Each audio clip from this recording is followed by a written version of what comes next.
PoK अब दूर नहीं, अब ये महज लाइन सेंटेंस नहीं बल्कि देश का 140 करोड़ भारतीयों का सेंटिमेंट हो चुका है। आज अपने इस खास बुलेटिन में इसी पर विस्तार से करेंगे बात। जम्मू और कश्मीर का वो हिस्सा जो पाकिस्तान के पास है उसे पीओके यानी पाकिस्तान ऑक्युपाइड कश्मीर कहते हैं। पाकिस्तान के पास कश्मीर का लगभग 35% हिस्सा है। जम्मू की बात करें तो यह 36,315 वर्ग किलोमीटर के अंदर फैला है। पाकिस्तान के पास कुल 13,297 का प्रतिशत हिस्सा है।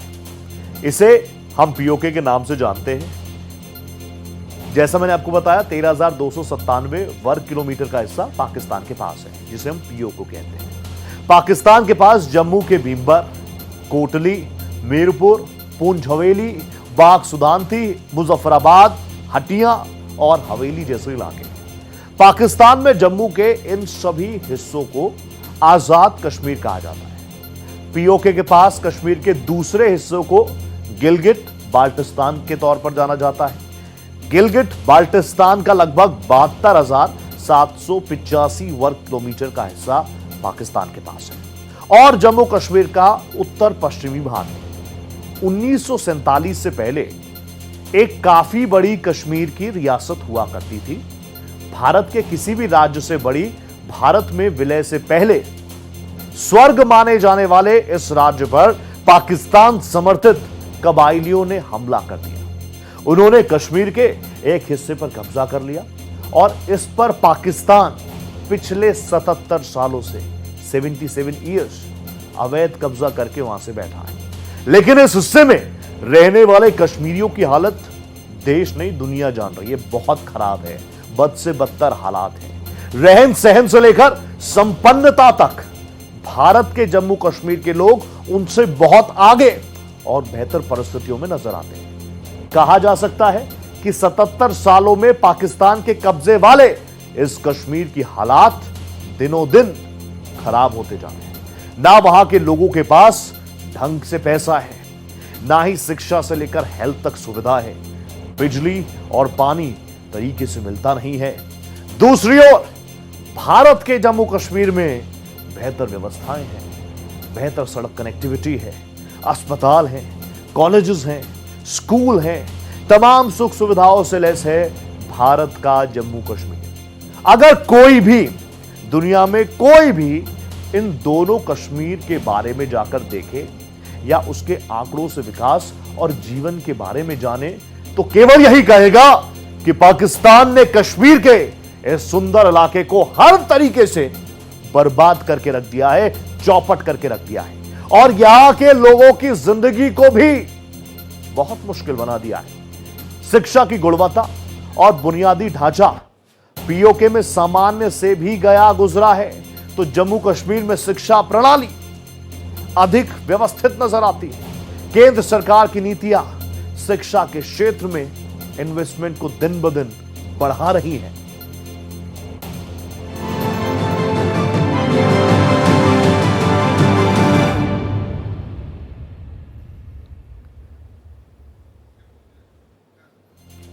अब देश बिल्कुल साफ कर चुका है कि पीओके तो हमारा है और अब पीओके भी बोल रहा है मैं भारत हूं।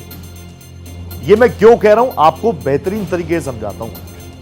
देखिए, पीओके के लोग हमारे अपने हैं, उन्हें बस भटकाया जा रहा है। पीओके हमारा ही अंग है और मेरा विश्वास है कि एक दिन पीओके खुद कहेगा मैं हिंदुस्तान का हिस्सा हूं। आप सोच रहे होंगे ये बात रोहित पोखरियाल कह रहा है, ये बात कहीं ना कहीं हर एक देशवासी कहता है, लेकिन जो सेंटेंस मैंने अभी पढ़ा ये बड़ा इसलिए हो जाता है क्योंकि ये बात मैं नहीं, देश के रक्षा मंत्री राजनाथ सिंह कहते हैं। राजनाथ सिंह कहते हैं कि पीओके हमारे लिए वैसा ही है जैसे महाराणा प्रताप के लिए उनके छोटे भाई शक्ति सिंह। उन्होंने शक्ति सिंह के लिए कहा था कि भले ही अभी अलग हो गया है पर हमारा ही है, कहीं भी जाएगा तो लौटकर हमारे पास ही आएगा। वैसे ही पीओके हमसे कुछ समय के लिए बिछड़ गया है पर लौटकर अपने भाई के पास ही आएगा। तो पीओके साफ तौर पर अब ये सेंटिमेंट्स हैं। अब जो मेरे आसपास जो आप तस्वीरें देख रहे हैं ना, जो वादियां आप देख रहे हैं, बहुत शानदार वादियां, इस पर पाकिस्तान ने कब्जा कर रखा है। और अब एक एक देशवासी कह रहे हैं जल्दी से खाली करो। राजनाथ सिंह जी क्या कह रहे हैं मैं आपको फिर से बताता हूं। राजनाथ सिंह एक के बाद एक हुंकार भरते हुए नजर आए। राजनाथ सिंह ने अलग अलग प्लेटफॉर्म से पीओके को लेकर भारत की नीति रणनीति को क्रिस्टल क्लियर तरीके से पेश कर दिया है। वो कहते हैं कि अगर हम पाकिस्तान से बात करेंगे तो सिर्फ और सिर्फ पीओके, पाकिस्तान ऑक्युपाइड कश्मीर पर ही बात होगी। एक दिन पीओके कहेगा मैं हिंदुस्तान का हिस्सा हूं। खुद पीओके बात कह रहा है कि मैं हिंदुस्तान का हिस्सा हूं। पीओके के आमजन कह रहे हैं कि भारत एक इशारा कर दे, बस भारत हमें अपने में ले ले। हम तो दिल से पहले ही खुद को इंडियन मान रहे हैं, बस आप एक कदम उठाइए, पूरा पीओके वापस भारत में मिलने के लिए आतुर बैठा है। अब आप देखिए आर्मी चीफ, ये तस्वीर जो आप देख रहे हैं, आपको इसमें आर्मी चीफ उपेंद्र द्विवेदी साहब नजर आ रहे होंगे, साथ में जगत गुरु राम भद्राचार्य जी नजर आ रहे होंगे। अब ये क्या खबर है मैं आपको बताता हूं। देखिए चित्रकूट पहुंचे आर्मी चीफ उपेंद्र द्विवेदी। उन्होंने वहां जाकर जगत गुरु स्वामी राम भद्राचार्य से मुलाकात की। उन्होंने उनसे दीक्षा ली। जी हां, उपेंद्र द्विवेदी, उन्होंने राम मंत्र की दीक्षा ली। गुरुदेव ने उनको दीक्षा दी। और आप जानते हैं जो भारत की सनातन संस्कृति है जो बहुत व्यापक है, उसमें जब हम किसी को गुरु मानते हैं, किसी से जब हम दीक्षा लेते हैं, तो ये बहुत बड़ी चीज है। ये हमारी रूट्स है, ये हमें और मजबूत बनाती है। इसी क्रम में उपेंद्र द्विवेदी पहुंचे चित्रकूट, भगवान राम की कर्म भूमि, भगवान राम की तपोभूमि चित्रकूट पहुंचे। वहां पर उन्होंने राम भद्राचार्य जी से मुलाकात की और राम भद्राचार्य जी से उन्होंने दीक्षा ली। अब जैसा मैं बता रहा हूं, हमारा कल्चर क्या कहता है कि जब मैंने आपसे दीक्षा ली तो मेरा ये परम कर्तव्य बनता है, मेरी जिम्मेदारी बनती है कि मैं अपने गुरु को गुरु दक्षिणा दूं। तो ऐसे में जगत गुरु स्वामी ने क्या कहा, वो कहते हैं कि मुझे रत्न, मुझे वस्त्र, पैसा इत्यादि कुछ नहीं चाहिए, ये मेरी गुरु दक्षिणा नहीं हो सकती। अगर मुझे कुछ गुरु दक्षिणा देनी हो, राम भद्राचार्य जी कह रहे हैं आर्मी चीफ से, उपेंद्र द्विवेदी जी से, कि अगर मुझे गुरु दक्षिणा देनी हो तो इस गुरु दक्षिणा में मुझे तुमसे पीओके चाहिए, पाकिस्तान ऑक्युपाइड कश्मीर चाहिए। इसके संकेत और संदेश काफी बड़े हैं। तो आप देखिए अब तो पूरा देश ये कह रहा है कि पीओके हमारा है। देश के तमाम बड़े चेहरे, प्रधानमंत्री नरेंद्र मोदी, होम मिनिस्टर अमित शाह, रक्षा मंत्री राजनाथ सिंह, हमारी फोर्सेस के तमाम चीफ क्या कुछ कह रहे हैं वो मैं आपको सुना रहा हूं। अब सिलसिलेवार तरीके से फोर्सेस की तरफ आते हैं। देखिए थल सेना प्रमुख जनरल उपेंद्र द्विवेदी बुधवार को अपनी पत्नी सुनीता द्विवेदी के साथ भगवान श्री राम की तपोभूमि चित्रकूट पहुंचे। यहां उन्होंने श्री तुलसी पीठ में जगत गुरु स्वामी भद्राचार्य जी से आध्यात्मिक दीक्षा ली। इस मौके पर सेना प्रमुख ने स्वामी राम भद्राचार्य को भारतीय सेना का प्रतीक चिन्ह भी भेंट किया। इस भावुक पल में जगत गुरु ने अपनी दक्षिणा के रूप में एक अनोखी इच्छा जाहिर कर दी।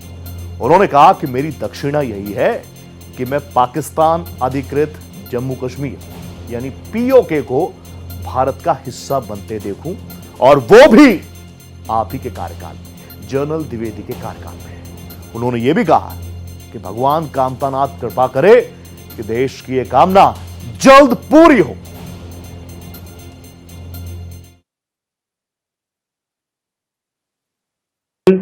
उन्होंने मुझसे वह राम मंत्र की दीक्षा ली, जो दीक्षा लेकर सीता जी से जो मंत्र लेकर हनुमान जी ने लंका पर विजय प्राप्त की थी, वही दीक्षा मैंने दी। और मैंने उनसे दक्षिणा मांगी है कि मुझे पीओके चाहिए, पाक अधिकृत कश्मीर हमें चाहिए ही चाहिए, यही हमारी दीक्षा है। उन्होंने मुझसे वह राम मंत्र की दीक्षा ली, जो दीक्षा लेकर सीता जी से जो मंत्र लेकर हनुमान जी ने लंका पर विजय प्राप्त की थी, वही दीक्षा मैंने दी। और मैंने उनसे दक्षिणा मांगी है कि मुझे पीओके चाहिए, पाक अधिकृत कश्मीर हमें चाहिए ही चाहिए, यही हमारी दीक्षा है। राम भद्राचार्य जी को आपने सुना, वो इसी तरीके से अपनी बात रखते हैं। दुनिया जानती है कि वो देख नहीं सकते, लेकिन फिर भी अपनी मन की आंखों से वो उन चीजों की अनुभूति करते हैं जो शायद कोई भी नॉर्मल इंसान नहीं कर पाए। ये मुलाकात भी बहुत खास है, ये वक्त भी बहुत खास है, ये टाइमिंग भी बहुत खास है और ये नीति भी बहुत खास है जब हमारी सरकार, जो कि जिसको हम सशक्त कह रहे हैं, जो कि मजबूत सरकार है, देश नहीं दुनिया इस बात को मान रही है, जब वो पीओके पर क्लियर है तो हमारी फोर्सेस के चीफ भी पूरी तरीके से क्लियर है। अब जैसे जैसे हम पन्ने पलटेंगे ना, कई बार कुछ चीजों को हम कहते हैं ना कि इतिहास कभी किसी को माफ नहीं करता। जो चीज इतिहास में दर्ज हो गई वो दर्ज हो गई। अब पीओके में जब पीओके बना तब क्या गलतियां रही देश की। पंडित जवाहरलाल नेहरू जी, जो कि हमारे देश के प्रधानमंत्री, स्वर्गीय पंडित जवाहरलाल नेहरू, इस पूरे मसले को लेकर संयुक्त राष्ट्र ले जाते हैं। जो बायलेटरल मुद्दा हो सकता था भारत पाकिस्तान का, जो हमेशा से रहा है, उसमें तीसरे देश की भी एंट्री हो गई। नेहरू ने यूएन में मुद्दा ले जाकर एक बड़ी गलती की। अब ये एक्सपर्ट्स भी मानते हैं। देखिए, जवाहरलाल नेहरू बहुत बड़ी शख्सियत है, ये बात हर कोई जानता है, लेकिन हर चीज, हर कार्यकाल में कुछ ना कुछ चीजें, हिस्ट्री पर हम हमेशा लगातार बात करते हैं, इसलिए तथ्य मैं सिर्फ आपके सामने रख रहा हूं, बाकी आपका अपना विवेक है। देखिए, यूएन जाने से ये आंतरिक मामला इंटरनेशनल हो गया। ये बात मैंने आपको पहले बताई। पहले बायलेटरल भारत पाकिस्तान के बीच का मसला, लेकिन आप इसको तीसरे मंच पर ले गए। फिर क्या कुछ प्रॉब्लम हुई, 1947 के बाद से कब्जा हुआ, वहां पर हमारी फोर्सेस चाहती तो उधेड़ सकती थी पाकिस्तानियों को। उस वक्त सीज फायर की घोषणा कर देना, युद्ध विराम की घोषणा कर देना। भारत ने अपनी सेना, इससे पहले भी कई ऐसे मौके रहे जब हमारी फोर्सेस पाकिस्तान पीओके ही नहीं लाहौर तक पहुंच गई थी, ऐसे कई सारे मौके रहे। लेकिन जब पीओके में पाकिस्तानियों ने कब्जा किया, उस वक्त हमने, भारत ने अपनी सेनाओं को आगे बढ़ने के ऑर्डर्स नहीं दिए। वहीं पर रोक दिया गया, वहीं पर सीज फायर का ऐलान कर दिया गया और सीज फायर से पीओके पर पाकिस्तान का जो कब्जा था, जिसको हमारी फोर्सेस 1947 में ही, 1947 में ही नेस्ता नाबूद कर सकती थी, आज जो नासूर बनकर हमें नजर आता है जब हम कहते हैं कि पीओके में आतंकी लॉन्च पैड्स हैं, वहां से आतंकियों को इन्फिल्ट्रेट कराने का प्रयास किया जा रहा है। आज पीओके की जनता इतनी त्रस्त है, ये खूबसूरत वादियां जिनके हालात बद से बदतर पाकिस्तान कर चुका है, वो आप देखिए। हम चाहते तो 1947 में ही इन चीजों को खत्म कर सकते थे, इस मुद्दे को खत्म कर सकते थे। अब पीओके बनने में जो गलतियां थी, क्या थी बड़ी, वो थी असमय युद्ध विराम की, सीज फायर की। अब इसमें नेहरू ने, पंडित जवाहरलाल नेहरू ने बहुत जल्दी सीज फायर का ऐलान कर दिया। ये मैं नहीं कह रहा, ये एक्सपर्ट्स हैं, लगातार जो हिस्ट्री को लेकर अपनी बात रख रहे हैं, एक्सपर्ट्स कह रहे हैं कि बहुत जल्दी कर दिया। हमारी फोर्सेस के लिए उस वक्त भी कोई बहुत बड़ा चैलेंज पाकिस्तान था नहीं। भारतीय सेना पाकिस्तान की सेना पर उस वक्त, जब 1947 में दो राष्ट्र बन गए, दो अलग अलग थ्योरीज पर राष्ट्र बन गए, ये पाकिस्तानी आ गए, पीओके में अपना डेरा डाल लिया, टेंट लगा लिया, उस वक्त भी हमारी फोर्सेस, भारतीय सेना इतनी सक्षम थी, वो पाकिस्तान पर भारी पड़ रही थी, लेकिन असमय युद्ध विराम कर दिया गया, सीज फायर का ऐलान कर दिया गया। और तब से लेकर आज तक आप देख रहे हैं वो नासूर अभी भी है। और इसलिए 140 करोड़ भारतीय कह रहे हैं कि अब this is the high time. POK VOK कुछ नहीं, इसको भी हिस्ट्री में दफना दो। और अब पीओके भारत, ये पीओके के लोग भी कह रहे हैं कि हम दिल से तो खुद को इंडियन ही मानते हैं। और क्या कुछ रहा, मैं आपको ग्राफिकली और चीजें दिखाता हूं। देखिए, पाकिस्तान ने कैसे कब्जा किया था, रियासतों का विलय हुआ था। आप जानते हैं रियासतों का ही देश था पहले भारत। अब रियासतों को भारत या पाक में शामिल होने की छूट दी गई थी। उनसे बोला गया था कि आप चाहें, आप बिल्कुल फ्री हैं, आप चाहें तो भारत की क्या सोच है, क्या सनातन परंपरा है, आप चाहें तो इस तरफ आ जाइए, आप चाहे तो आप पाकिस्तान की तरफ चले जाइए। अब रियासतों को स्वतंत्र रहने का विकल्प दिया गया भारत की तरफ से। बड़ा मुल्क भारत था, भारत ने विकल्प दिया कि आप जो चाहेंगे वैसा ही होगा। जम्मू कश्मीर के महाराजा हरि सिंह स्वतंत्र रहने की मंशा रखते थे। आपने उनका नाम कई बार सुना होगा, महाराजा हरि सिंह का नाम आपने उनका नाम कई बार सुना होगा। अब आगे क्या हुआ वो भी मैं आपको सिलसिलेवार तरीके से बता देता हूं। महाराजा हरि सिंह से भारत ने कहा कि आप चाहें, आप जैसा चाहें वैसा ही होगा। 1947 की ये बात है। 1947 में पाक ने अपनी सेना के समर्थन वाले कबायली लड़ाकों को कश्मीर भेज दिया। पाकिस्तान ने कभी भी सीधे सीधे डायरेक्ट आने की जरूरत की नहीं, क्योंकि वो थी नहीं, उसमें कुर्बत थी नहीं उसमें। फिर क्या हुआ, लड़ाकों का मकसद था कि कश्मीर को जबरन पाकिस्तान में वो मिलवा दें, बाय हुक और बाय क्रुक, साम दाम दंड भेद किसी भी तरीके से कश्मीर पाकिस्तान में आ जाए।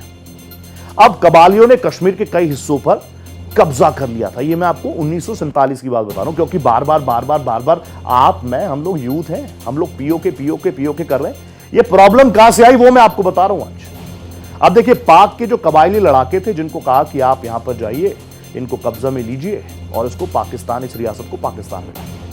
लड़ाकों से युद्ध के लिए भारत ने अपनी सेना को मोर्चे पर तैनात कर दिया। अब एक तरफ हमारी फोर्सेस, दूसरी तरफ वो कबायली लड़ाके, दोनों देशों के बीच एक बार फिर से युद्ध छिड़ गया।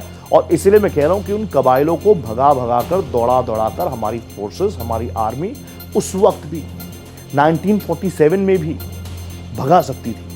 उन पर भारी पड़ रही थी, उनको पीटा जा रहा था।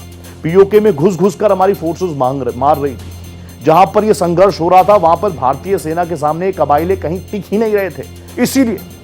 इसीलिए बार बार मैं कहता हूं कि जब हम कहते हैं ना कि हम बहुत ज्यादा अच्छे हैं, यही हमारी सबसे बड़ी बुराई हो जाती है। अब आगे मैं आपको बताऊं, कहानी इसके आगे और बढ़ते हैं, बताता हूं आपको कि पीओके में ये प्रॉब्लम शुरू कैसे हुई थी और धीरे धीरे हम आगे बढ़ रहे हैं। अब नेहरू जी के समर्थन में भी देखिए, हिस्टोरियंस भी है ना, जब तो वो एक ऐसा पक्ष होगा जो नेहरू जी की नीतियों को, पॉलिसीज को सही बताता होगा, एक ऐसा पक्ष होगा जो उस पर सवाल उठाता होगा। अब क्या वो कहते हैं नेहरू जी के समर्थन में, क्या कुछ तर्क है, वो भी आपके सामने रखूंगा, क्योंकि यहां पर हम कोई एजेंडा थोड़ी चला रहे हैं। मैं आपको बता रहा हूं पीओके की बातें। ये पीओके चीज कहां से उठी, ये नाम कहां से उठा, नेहरू जी ने किन परिस्थितियों में फैसला लिया होगा, सब आपके सामने रखूंगा। 1947 की परिस्थिति, भारत नव स्वतंत्र देश बना था। आप बताइए, 1947 में हम लोग आजाद हुए थे, 15 अगस्त 1947। हर भारतीय इस बात को जानता है। जो हिस्टोरियन है वो कह रहे हैं कि नेहरू जी ने फैसला इसलिए लिया होगा क्योंकि उस वक्त भारत बिल्कुल दंश झेल रहा था, बंटवारे का दर्द हमारे पास था, गरीबी से हम लोग लड़ रहे थे। ऐसे में हमारा फोकस जो हमारे पास भारत है उसको बेहतर बनाने, या फिर जो पीओके का एक हिस्सा पाकिस्तानियों ने अपना, जिस पर उन्होंने कब्जा किया, उसको छुड़ाने के लिए वो युद्ध करते। और आप जानते हैं, चाहे आज की बात हो, चाहे 1947 की बात हो, युद्ध, वॉर आर नेवर फ्री। तो उस वक्त हमारे पास पर्याप्त संसाधन नहीं थे। मैं नहीं कह रही, वही हिस्टोरियंस कह रहे हैं जिनकी बातें मैं आपके सामने रख रहा हूं। और यूएन जाना, जिसको हम एक बड़ी भूल के तौर पर देते हैं, कई एक्सपर्ट्स कहते हैं बहुत बड़ी भूल थी, आज जो सत्ता में काबिज हैं वो लोग कहते हैं बहुत बड़ी भूल थी। उनका यह कहना है कि यूएन जाना नैतिक और अंतर्राष्ट्रीय कानून को सम्मान दिखाना था, क्योंकि भारत ने हमेशा से, विश्व गुरु की हम बात करते हैं, सोने की चिड़िया हमारा मुल्क रहा, अंग्रेजों ने भी हमको दबा के लूटा, लेकिन एक नैतिकता के आधार पर पंडित जवाहरलाल नेहरू ने इस नीति को अपनाया। यूएन जाना पाकिस्तान की आक्रामकता को उजागर करना था, और इसी मंशा के साथ प्राइम मिनिस्टर जवाहरलाल नेहरू ने फैसला किया कि हम जाएंगे यूएन। लॉर्ड माउंटबेटन ने नेहरू को यूएन में जाने की सलाह दी थी, उनको एडवाइस किया था। उनके आसपास भी तो एक इंटेलेक्चुअल वर्ग रहता होगा जिन्होंने कहा होगा कि इस मसले को आप बायलैटरल से ट्राइलैटरल बना दीजिए, जो आपके राष्ट्रीय मुद्दा है उसको आप अंतर्राष्ट्रीय मुद्दा बना दीजिए। नेहरू ने यूएन में जनमत संग्रह का प्रस्ताव रखा। जब नेहरू जी वहां गए तो उन्होंने एक प्रस्ताव वहां पर रखा। जैसे मैंने आपको बताया, लॉर्ड माउंटबेटन ने उनको ये नसीहत दी, उनको एडवाइस दी कि इस मामले को लेकर हम चलते हैं इंटरनेशनल पटल पर, ग्लोबली हम पाकिस्तान को एक्सपोज करते हैं, बताते हैं कि पाकिस्तान क्या कुछ कर रहा है। वहां पर प्रस्ताव रखा, लेकिन पाकिस्तान तो एक नंबर का धूर्त देश हमेशा से ही। पाकिस्तान ने कश्मीर से उस वक्त भी, इस मसले को यूएन में जाने के बाद भी, जनमत संग्रह करने वाली बात के बाद भी अपनी फोर्सेस को वहां से हटाया नहीं, उन कबालिए लड़ाकों को वापस नहीं बुलाया, वहां पर उनको डटे रहने के आदेश दे दिए गए, और यूएन में जनमत संग्रह कभी हो ही नहीं पाया। आप समझ गए ना जनमत संग्रह क्या है, आप समझ ही गए होंगे।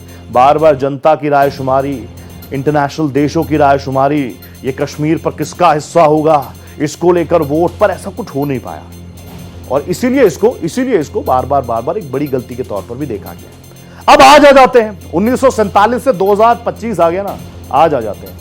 अब प्रधानमंत्री नरेंद्र मोदी क्या कहते हैं, वो कहते हैं कि सरदार वल्लभ भाई पटेल लौह पुरुष, 47 में उनकी बात भी नहीं सुनी गई। पटेल ये चाहते थे, सरदार वल्लभ भाई पटेल ये चाहते थे कि भारतीय सेना उसी वक्त, किस वक्त, 1947 में पीओके वापस ले ले, 1947 में ही इस मामले का पटाक्षेप कर दे, कबायलों को भगा दे वहां से।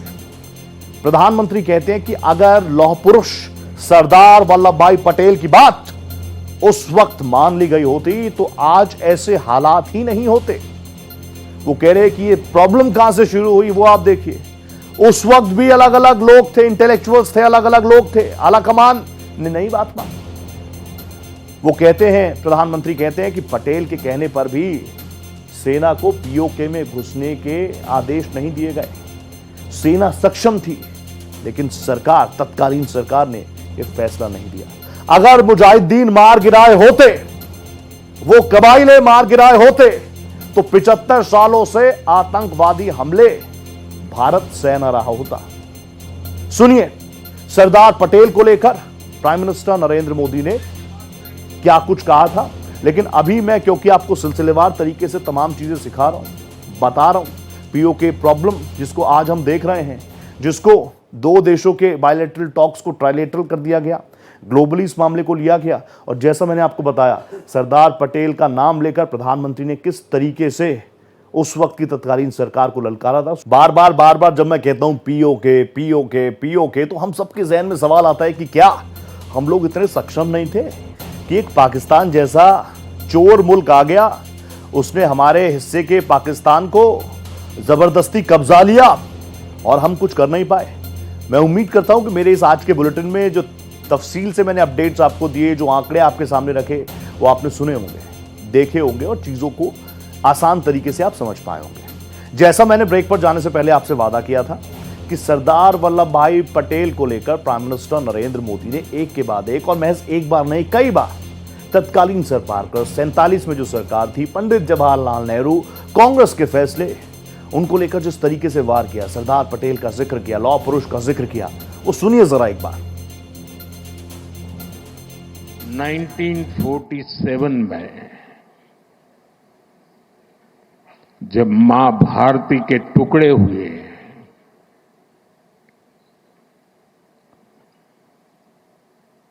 कटनी चाहिए थी तो जंजीरें, लेकिन काट दी गई भुजाएं। देश के 3 टुकड़े कर दिए गए।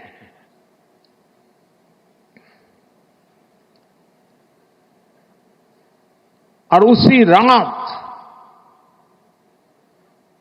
पहला आतंकवादी हमला कश्मीर की धरती पर हुआ।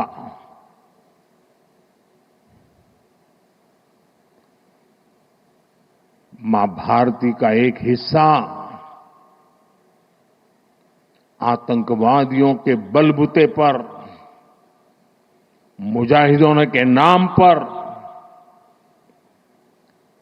पाकिस्तान ने हड़प ले लिया।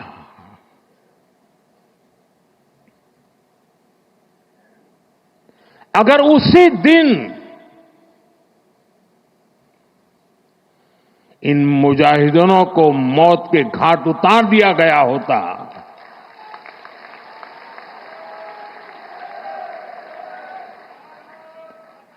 और सरदार पटेल की इच्छा थी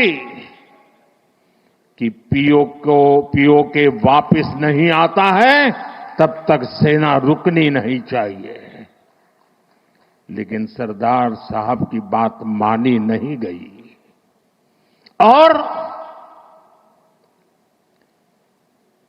ये मुजाहिदीन जो लहू चख गए थे, वो सिलसिला 75 साल से चला है। पहलगाम में भी उसी का विकृत रूप था। 75 साल तक हम जेलते रहे और पाकिस्तान के साथ जब युद्ध का नौबत आई, तीनों बार भारत की सैन्य शक्ति ने पाकिस्तान को धूल चटा दी। तो देश 1947 से 2025 तक एक बड़ा सफर तय कर चुका है। आज ग्लोबली भारत को बहुत सशक्त मुल्क के तौर पर देखा जाता है, चाहे डिफेंस सेक्टर हो, चाहे हमारा इकोनॉमिक सेक्टर हो। और इसीलिए आज 140 करोड़ भारतीय कह रहे हैं कि पीओके अब हमारा है। इसी के साथ इस बुलेटिन में फिलहाल इतना ही। दीजिए इजाजत, नमस्कार।